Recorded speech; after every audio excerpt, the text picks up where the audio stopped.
Convido a igreja a abrir suas Bíblias lá no livro de Esther, capítulo de número 2.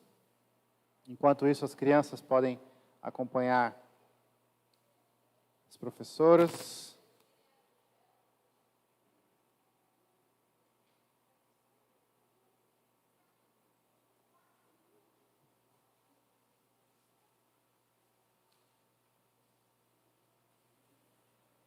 Esther, capítulo 2. Nós vamos ler todo o capítulo nesta noite. Nós começamos na semana passada uma nova série de exposições bíblicas no livro de Esther. Nós trabalhamos todo o capítulo 1. Semana passada vimos o quão soberbo, arrogante e espírito de ostentação possuía o rei Assuero. Nós vamos dar sequência então na história.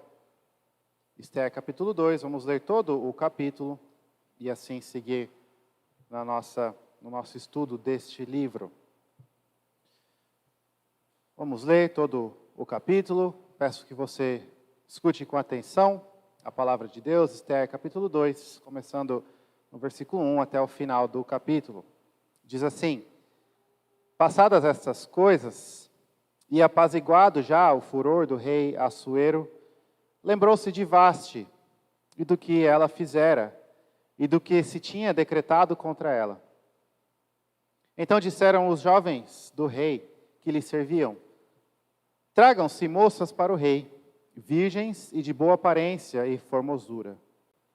Ponha o rei comissários em todas as províncias do seu reino, que reúnam todas as moças virgens de boa aparência e formosura na cidadela de Susã, na casa das mulheres, sob as vistas de Hegai, eunuco do rei, guarda das mulheres, e deem-se-lhes os seus ungüentos.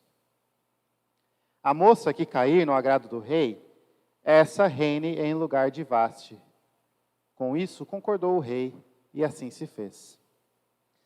Ora, na cidadela de Susã havia certo homem, judeu, benjamita, chamado Mordecai, filho de Jair, filho de Simei, filho de Quis, que fora transportado de Jerusalém com os exilados, que foram deportados com Jeconias, rei de Judá, a quem Nabucodonosor, rei da Babilônia, havia transportado. Ele criara a Hadassa, que é Esther, filha de seu tio, a qual não tinha pai nem mãe, e era jovem bela, de boa aparência e formosura. Tendo-lhe morrido o pai e a mãe, Mordecai a tomara por filha. Em se divulgando, pois, o mandado do rei e a sua lei, ao serem ajuntadas muitas moças na cidadela de Susã, sob as vistas de Hegai, levaram também Esther à casa do rei, sob os cuidados de Hegai, guarda das mulheres. A moça lhe pareceu formosa e alcançou favor perante ele, pelo que se apressou em dar-lhe os ungüentos e os devidos alimentos, como também 7 jovens escolhidas da casa do rei. E a fez passar com as suas jovens para os melhores aposentos da casa das mulheres. Esther não havia declarado o seu povo nem a sua linhagem, pois Mordecai lhe ordenara que o não declarasse. Passeava Mordecai todos os dias diante do átrio da casa das mulheres, para se informar de como passava Esther e do que lhe sucederia. Em chegando o prazo de cada moça vir ao rei Assuero, depois de tratada segundo as prescrições para as mulheres, por 12 meses, porque assim se cumpriam os dias de seu embelezamento, 6 meses com óleo de mirra e 6 meses com especiarias e com os perfumes e ungüentos em uso entre as mulheres. Então é que vinha a jovem ao rei. A ela se dava o que desejasse, para levar consigo da casa das mulheres para a casa do rei. À tarde entrava, e pela manhã tornava à segunda casa das mulheres, sob as vistas de Saasgás, eunuco do rei, guarda das concubinas. Não tornava mais ao rei, salvo se o rei a desejasse e ela fosse chamada pelo nome. Esther, filha de Abiail, tio de Mordecai, que a tomara por filha quando lhe chegou a vez de ir ao rei, nada pediu além do que disse Hegai, eunuco do rei, guarda das mulheres. E Esther alcançou o favor de todos quantos a haviam. Assim foi levada Esther ao rei Assuero, à casa real, no 10º mês, que é o mês de Tebete, no 7º ano do seu reinado. O rei amou a Esther mais que a todas as mulheres, e ela alcançou perante ele favor e benevolência mais do que todas as virgens. O rei pôs-lhe na cabeça a coroa real e a fez rainha em lugar de Vaste.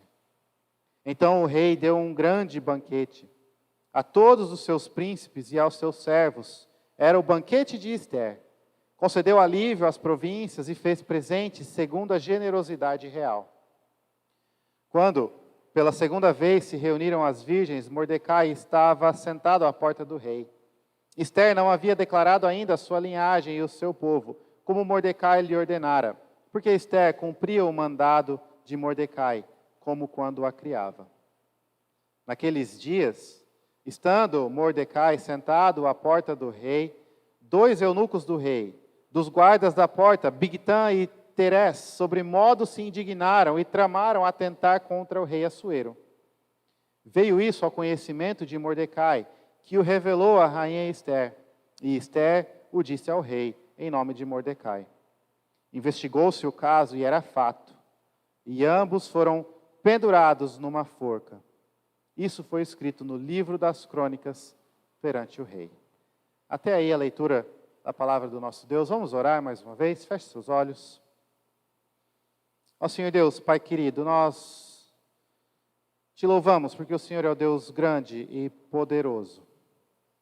Nós rogamos que o Senhor nos dê o entendimento para aprendermos da Tua palavra e que o Teu Espírito possa aplicar essa palavra aos nossos corações, nos transformando.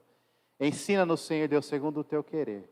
Tira toda distração, toda ideia pré-concebida, que nós possamos ouvir com corações humildes e abertos para aprendermos da Tua palavra, para aprendermos do Senhor. Ajuda-nos, nós pedimos, no nome de Jesus. Amém. Queridos, quando a gente vê uma história, assiste um filme, lê um livro, acompanha uma série, coisa do tipo, nós costumamos nos identificar com alguns personagens. Desde criança isso acontece, e quando o adulto também. Talvez os adultos tenham vergonha de falar, mas normalmente nós nos identificamos com alguns personagens. Normalmente nós queremos ser e gostamos do herói, do mocinho, do personagem principal. Porém, ultimamente existe a tendência de se identificar e gostar do vilão ou do anti-herói, aquele que não é lá o bonzinho assim. Esse fato é natural do ser humano, se identificar com personagens, com histórias. E quando nós lemos histórias bíblicas, nós também fazemos isso. Eu me lembro, quando criança, ouvia a história de Davi e Golias. Obviamente, eu me identificava com Davi, o guerreiro do Senhor, que venceu aquele gigante.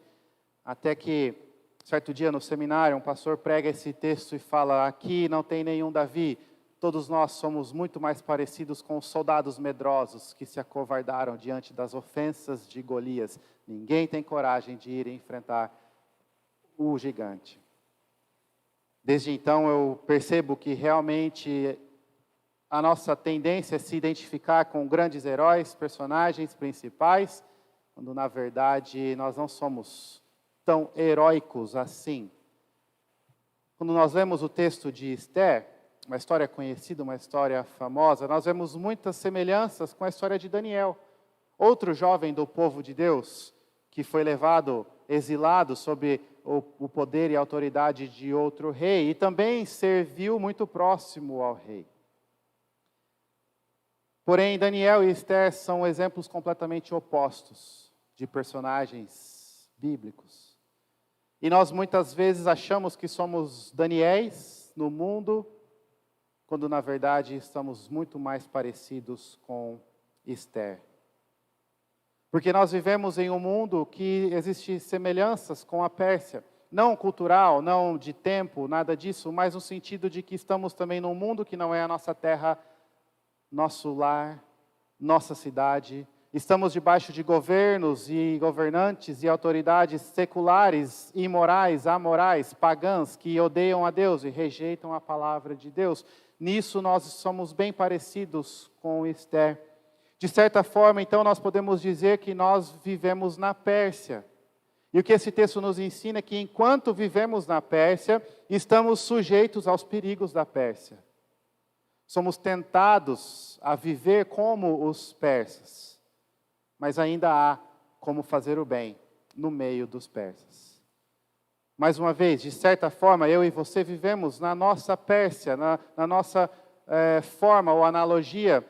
O Brasil seria uma Pérsia, o mundo que nós moramos é uma Pérsia. De novo, nós moramos no mundo, um lugar hostil à palavra de Deus, hostil à vontade de Deus, hostil ao Senhor Jesus. Como o próprio Jesus Cristo disse, que o mundo o odiou e também odiaria seus discípulos, seus seguidores. Que o mundo rejeita Cristo e rejeita os discípulos de Cristo, porque odeiam ao Senhor Jesus. Nós vivemos em exílio, nós vivemos em uma terra que não é a nossa terra, não é o nosso lar, não é onde nós pertencemos.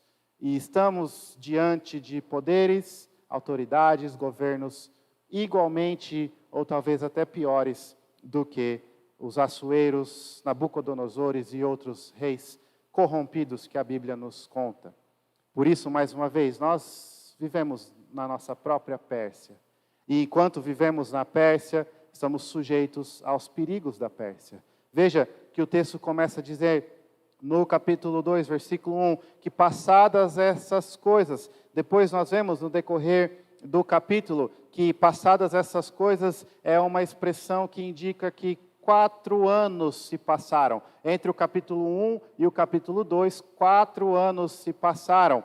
No capítulo 1, o que nós tínhamos foi a grande demonstração de poder do rei Assuero. Lembre-se, esse também é conhecido como Xerxes, o rei da Pérsia, que tentou invadir a Grécia e foi derrotado, foi humilhado ao tentar conquistar a Grécia. Aquele mesmo rei da famosa batalha contra os 300 de Esparta, esse rei, o rei Assuero, 4 anos depois, com a sua ira apaziguada, o furor do rei já havia se passado.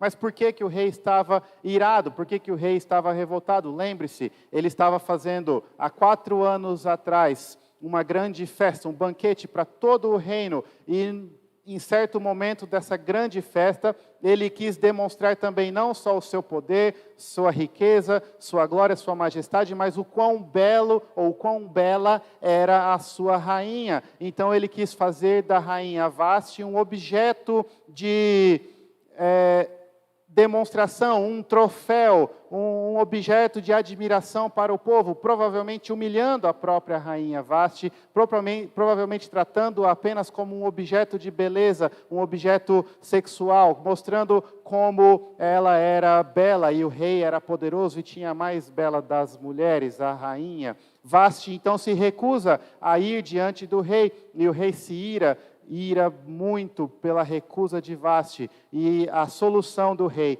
é proibir Vasti de retornar da presença dele, retirar a realeza de Vasti e procurar outra rainha no lugar dela, uma rainha melhor.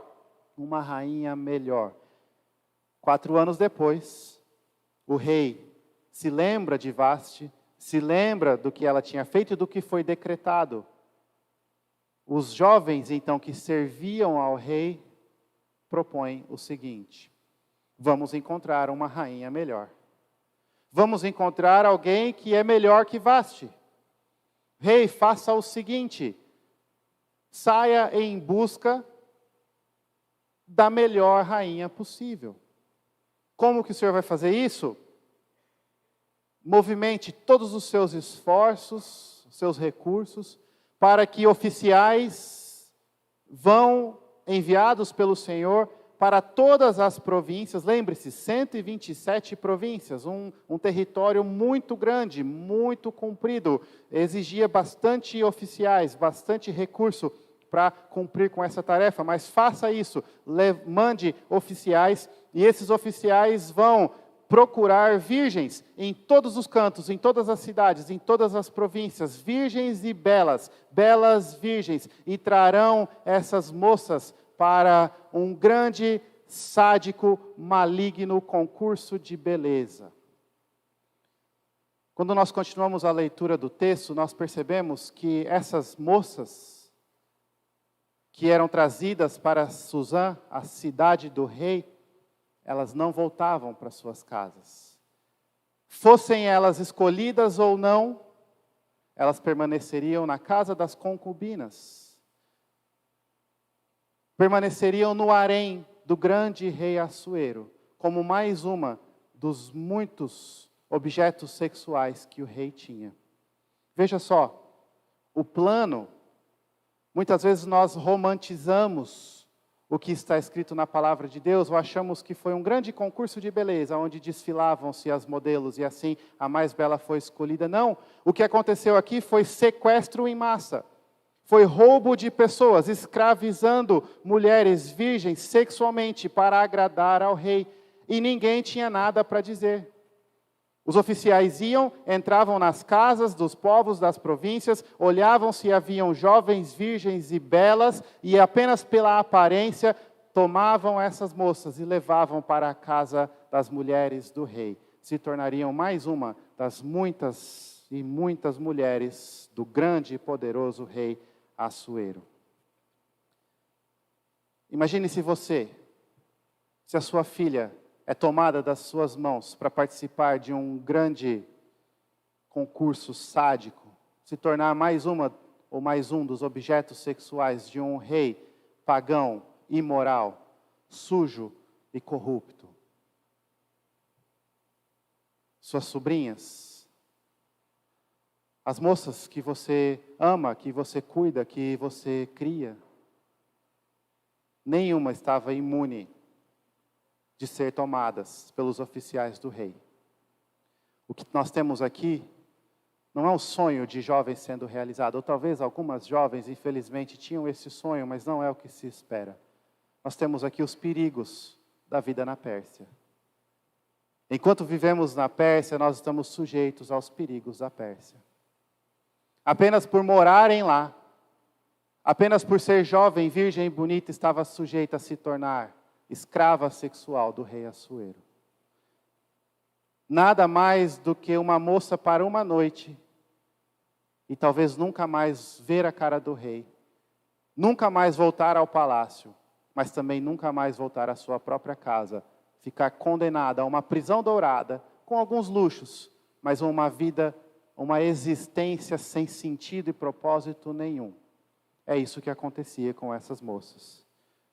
Quando vivemos na Pérsia, estamos sujeitos aos perigos da Pérsia. Eu e você vivemos num mundo que tem muitas semelhanças. Porque muitas das dificuldades e dos problemas que nós sofremos vêm pelo simples fato de estarmos num mundo dominado por governantes e líderes que rejeitam a Deus. Simplesmente por estarmos no mundo, sofremos as consequências do pecado, das escolhas e dos caprichos de homens e mulheres poderosas, que agem por impulso, sem pensar no bem dos outros, mas apenas no próprio bem. Veja, quando leis absurdas são aprovadas do nosso governo, todos sofrem. Impostos aumentam, todos sofrem. Decisões erradas e contrárias à palavra de Deus são tomadas a todo o tempo.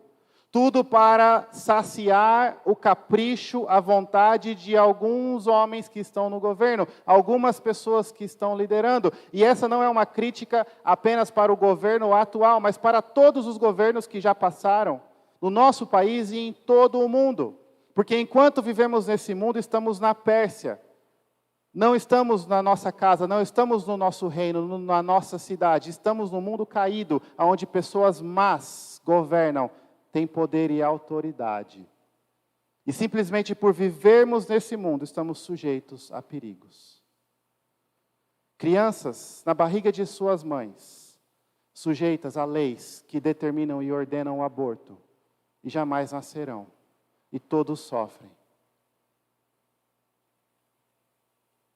E existem lugares que a coisa está ainda muito pior.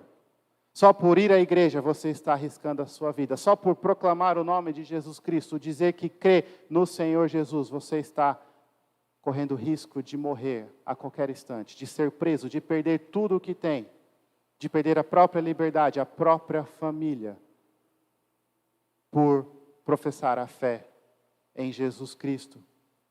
Queridos, nós vivemos numa Pérsia. E nós estamos sujeitos aos perigos dessa Pérsia. Por isso nós precisamos nos lembrar e lutar contra o instinto humano e natural que existe dentro de nós de colocar esperança em reis da Pérsia.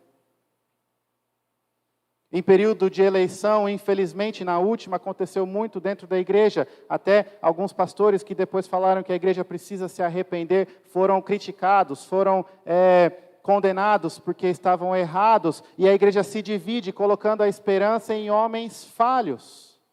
E alguns do lado que perderam, acham que agora tudo vai ficar horrível, porque não foi o candidato deles que venceu, como se fosse outro candidato, as coisas mudariam. Não, foi uma escolha entre dois reis da Pérsia, dois falhos. E assim foi na última eleição, e na anterior, e assim vai ser até o dia em que o nosso Senhor Jesus, pela sua graça, retornar e nos colocar debaixo de um reino justo, que é o céu, que é a vida no Jerusalém celestial, na presença do nosso Deus.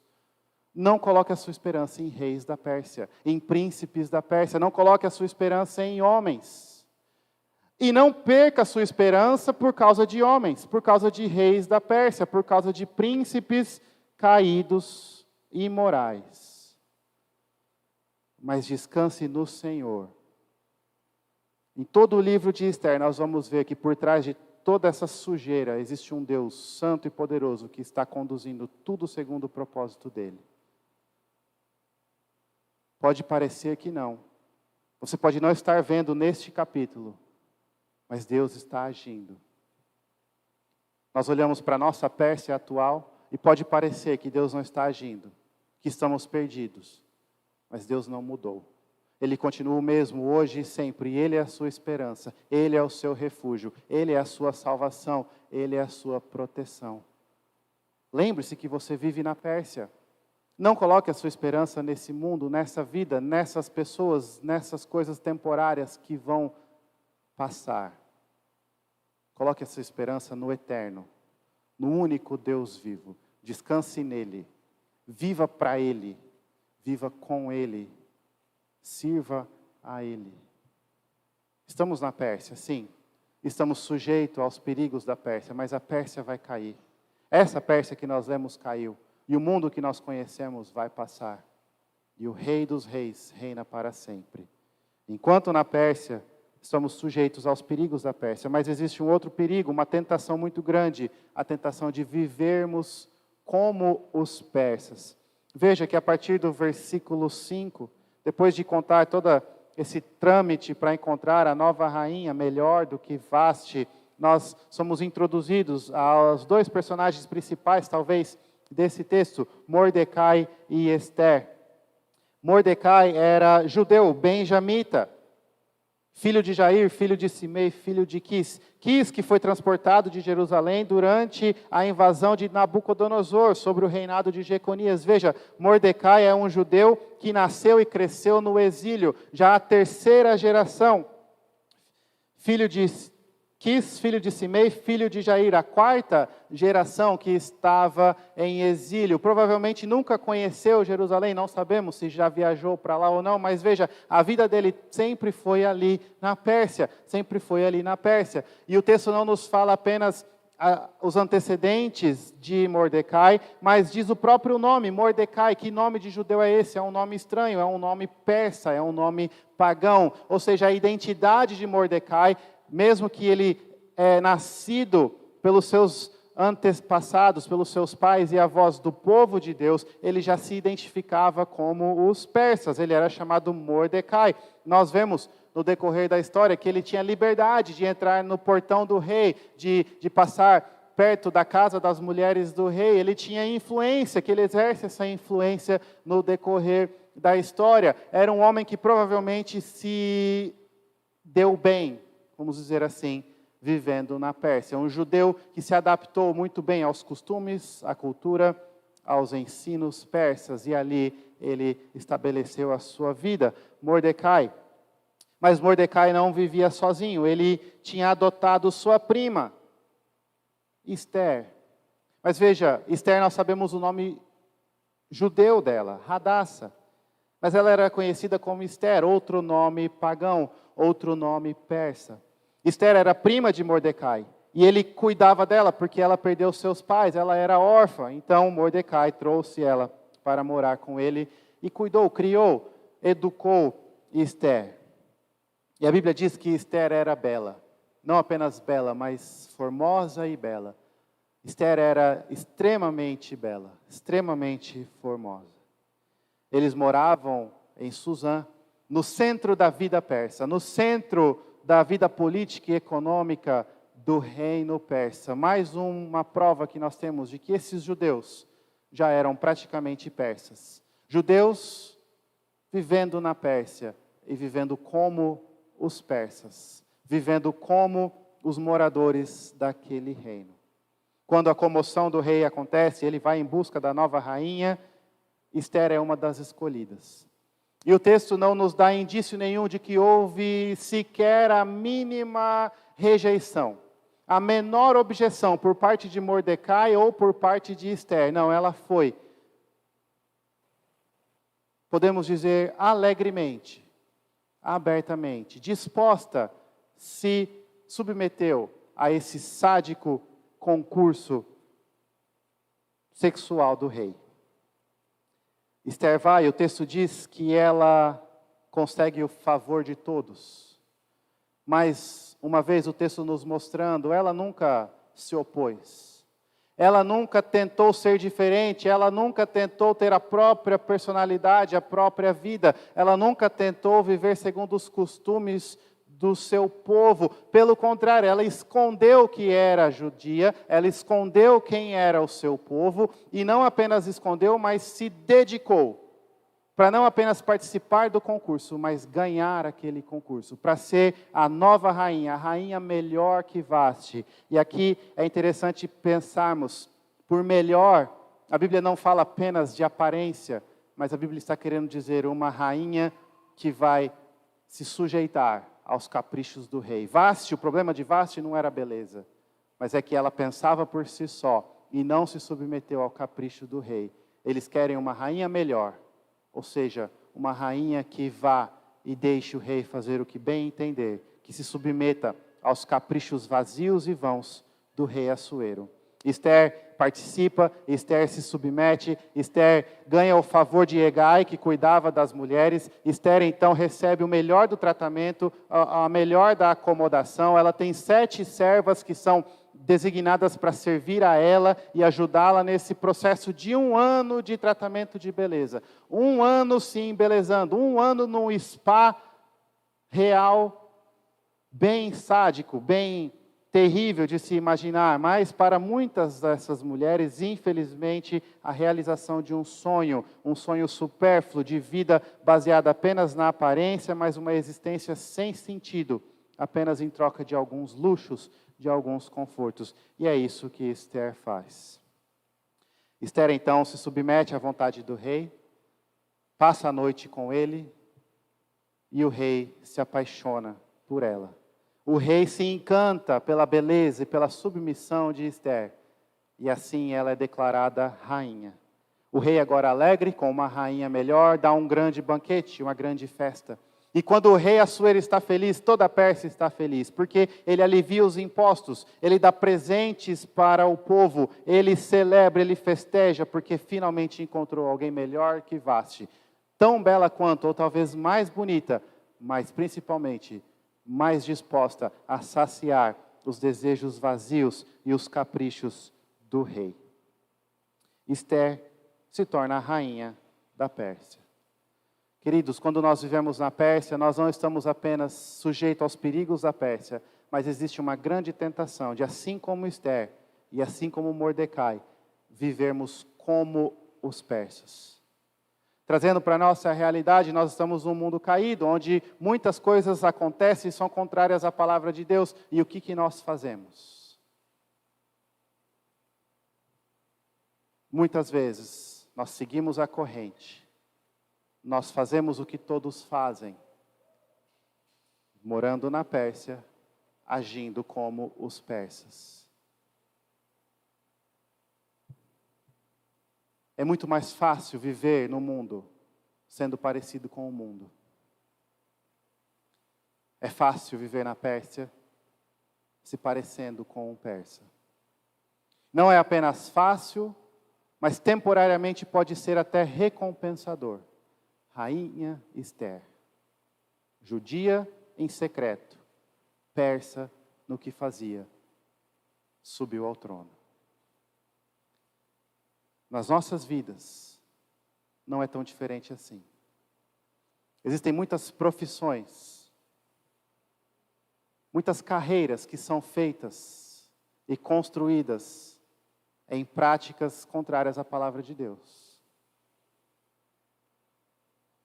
E muitos crentes que têm escondido a sua identidade cristã e agido como o mundo para conseguir avançar no mundo. Apenas uma mentira não faz mal. Apenas um desvio de algumas finanças não faz mal. Olha, se você quiser ser alguém aqui nesse meio, você tem que participar do roubo. Você tem que participar da mentira. Você tem que ser membro do grupinho que burla as leis e as regras para conseguir o que querem. E muitos crentes deixam a sua identidade cristã aqui na igreja no domingo e no restante da semana agem como se isso não existisse.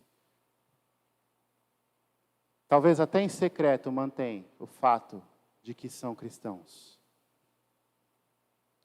Mentem, roubam, oprimem, ofendem, agridem. E veja, queridos, o perigo não é só agir como o mundo, mas acontece que o nosso pecado, o nosso coração, ele é tão sagaz que ele ainda nos convence de que está tudo bem, porque nós encontramos justificativas. Olha, eu preciso cuidar da minha família, a situação está difícil, a crise financeira, tudo é caro, eu preciso de mais dinheiro para alimentar meus filhos bebem muito leite, meus filhos precisam de tal fralda, de tal remédio, de tal coisa. Se eu não aceitar essa propina, se eu não me submeter a esse suborno, se eu não agir como todo mundo age, se eu não sonegar esse imposto, se eu não quebrar essa lei, se eu não fizer como os meus concorrentes, como os meus colegas fazem, eu vou perder meu emprego e tudo irá ser destruído. Nós ainda achamos justificativas para conseguir deitar a cabeça no travesseiro e dormir em paz. Estamos vivendo na Pérsia e agindo como os persas. Isso não é só no ramo financeiro. A gente pode falar agora dos mais jovens, crianças e adolescentes. Na escola, para fazer parte daquele grupo de amigos, eu preciso xingar como eles xingam, fazer bullying como eles fazem, colar na prova como eles colam, compartilhar as imagens pornográficas nos grupos da escola como todos fazem, contar as mesmas piadas sujas que todos contam para não ser excluído. E assim eu deixo a minha identidade cristã escondida e ajo como os persas, porque estou morando na Pérsia. Nos relacionamentos, ignoramos a palavra de Deus, os princípios bíblicos sobre quem namorar, quem nos relacionar. E fazemos o que todo mundo faz. E ainda justificamos, mas eu amo, estou apaixonado. Aquela moça não é uma moça que a Bíblia diz que seria uma boa candidata para me relacionar, mas não importa, eu estou apaixonado. O amor vai mudar tudo. E não apenas quem se relaciona, com quem namora, com quem casa, contrariando aos princípios bíblicos, mas a maneira em que faz isso. Olha, eu amo demais, eu não consigo esperar o dia do casamento para ter relação sexual, eu vou fazer isso agora. E todos fazem. É um tempo diferente, é uma época diferente, são outros costumes, são outros modos, são outras vontades. A Bíblia é um livro ultrapassado, eu estou na Pérsia, eu vou agir como os persas. Eu vou trabalhar como os persas, namorar como os persas, me relacionar com as pessoas como os persas. Na Pérsia, vivendo como os persas. Ester virtualmente se desligou do povo de Deus. Se submeteu a se casar com um incircunciso, imundo, imoral. que contraria completamente tudo o que a Bíblia ensina sobre a liderança masculina, sobre o papel do marido, sobre o papel do rei, sobre o papel de um homem. Um bebezão com muito poder, que tinha vários caprichos, mas para conseguir o que ela queria, ela se submeteu. Queridos, nós vivemos na Pérsia, nós estamos sujeitos aos perigos da Pérsia, e nós somos tentados a viver como os persas. Mais uma vez eu te pergunto, você se parece mais com quem? Daniel ou Esther? Você tem vivido no meio do mundo como o mundo? Quando as pessoas olham para você, elas veem diferença entre você e alguém que nunca entrou numa igreja, que nunca ouviu o nome de Cristo, que não professa a fé no Senhor Jesus? Ou você faz exatamente as mesmas coisas, fala as mesmas expressões, age da mesma forma? De fato, a sua vida pode ser mais fácil temporariamente por isso. Talvez você é até mais querido, mais bem-sucedido. Mas o que é que você está sacrificando? Será que vale a pena perder a própria alma para avançar num mundo que vai acabar daqui a uns dias? Um reino, um império poderoso de 127 províncias que não durou. Será que no final estamos fazendo a escolha certa? Sim, nós vivemos na Pérsia. E de certa forma não temos escolha. Até o dia que o Senhor Jesus voltar, estaremos na Pérsia. Mas como vivemos enquanto na Pérsia, isso nós podemos sim escolher. Isso nós podemos sim mudar. Pela graça do Senhor Jesus, nós podemos sim ser diferentes. Mesmo vivendo na Pérsia, não agindo como os persas. Como você tem vivido? O que é que você tem feito? Mas o texto segue, e nós vemos que ainda há oportunidade de fazer o bem, mesmo no meio dos persas. Porque no versículo 19, nós temos, quando pela segunda vez se reuniram as virgens, nós não sabemos exatamente o que é isso. Se talvez foi um novo concurso, talvez o rei queria aumentar, expandir o seu harém e queria mais jovens virgens, ou reuniram-se as virgens por outro motivo, o texto não nos conta, nós não temos informações, mas o fato é que rainha agora era Esther, Esther era rainha, o tempo passou e o rei reuniu virgens mais uma vez. E nesse período, Mordecai estava sentado à porta do rei. Ele costumava estar ali para saber como estava Esther, para se inteirar dos acontecimentos, para saber o que estava acontecendo na vida de Esther e do rei como um todo. E ele escuta dois servos do rei, dois eunucos que serviam ao rei, que estavam frustrados, indignados com o rei e tinham tramado matar o rei. Ele então conta para Esther, que conta para o rei averigua, investiga a situação e é comprovado que existia realmente um plano para matar o rei e o rei enforca os dois rebeldes. E o texto termina dizendo que isso foi escrito no livro das crônicas perante o rei. Veja, o povo persa, e principalmente os reis persas, eram conhecidos por serem gratos e sempre recompensar aqueles que os serviam.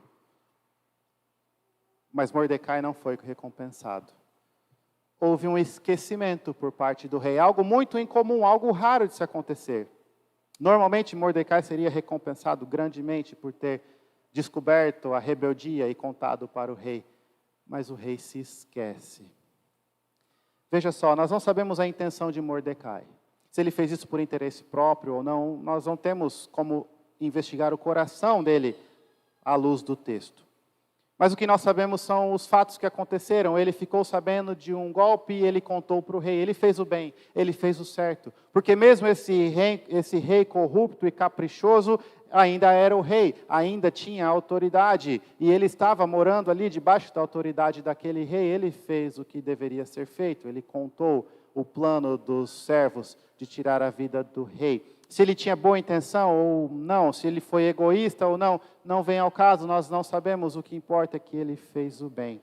E é interessante que a gente pode pensar que esse texto termina com uma luz de esperança para aqueles que estão vivendo na Pérsia e já vivem como os persas. Você pode parar e fazer o bem, mesmo nessa situação. Talvez você já tomou decisões na sua vida que são permanentes, você chegou a lugares no seu emprego, a posições, agindo como os persas, e você se arrepende disso. Talvez você entrou num relacionamento que não era segundo a palavra de Deus, e isso pesa no seu coração.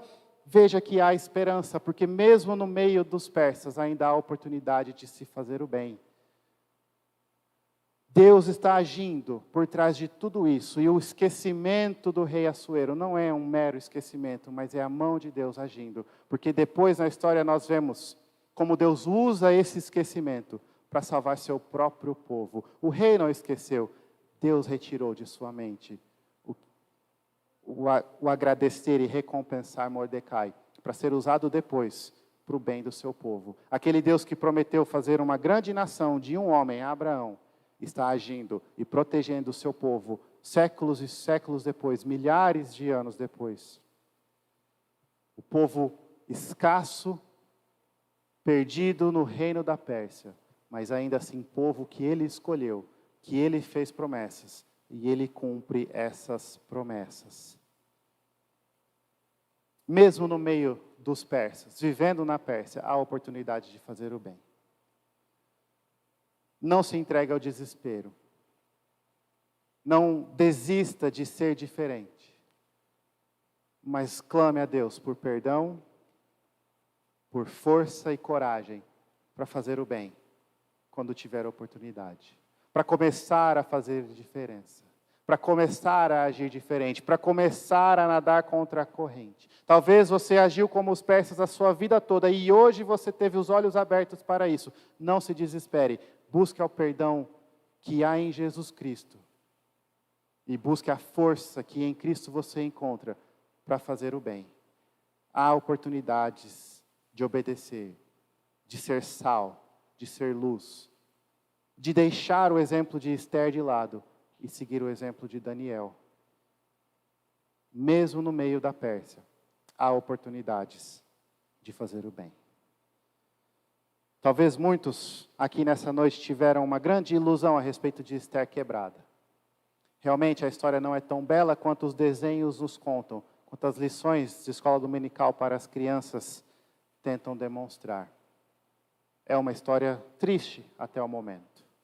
Uma história que não deve ser imitada, mas deve ser aprendida como um exemplo negativo. O que fazer então de Esther? Queridos, a nossa vida não é tão simples que a gente pode simplesmente dizer herói e vilão. Esther é uma filha de Deus, do povo de Deus. Por isso é santa, separada do mundo. Mas que pelos pecados de seus pais e avós e bisavós e os seus antecedentes, foi levado em exílio para uma terra distante, uma terra diferente, um povo completamente diferente. Cresceu neste mundo e por estar neste mundo sofreu as consequências de viver na Pérsia. Foi sujeita ou vítima de um grande concurso horrível de um rei caprichoso. Esther é uma sofredora, uma serva de Deus que sofre vivendo na Pérsia.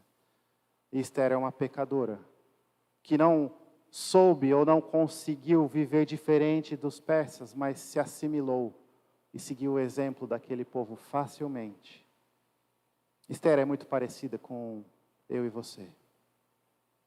Nós somos povo de Deus, vivendo num mundo que não é o mundo, a casa de Deus.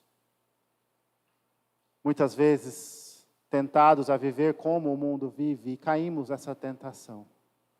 Mas sofremos por viver nesse mundo. Sofremos pelos pecados dos outros e pelos nossos próprios pecados nesse mundo. Somos muito parecidos com Esther. Mas precisamos aprender com o exemplo dela e buscar, pelo sangue do Senhor Jesus Cristo, força para vivermos contrário aos persas. Não cair na mesma correnteza, não nadar na mesma direção, não agir da mesma forma.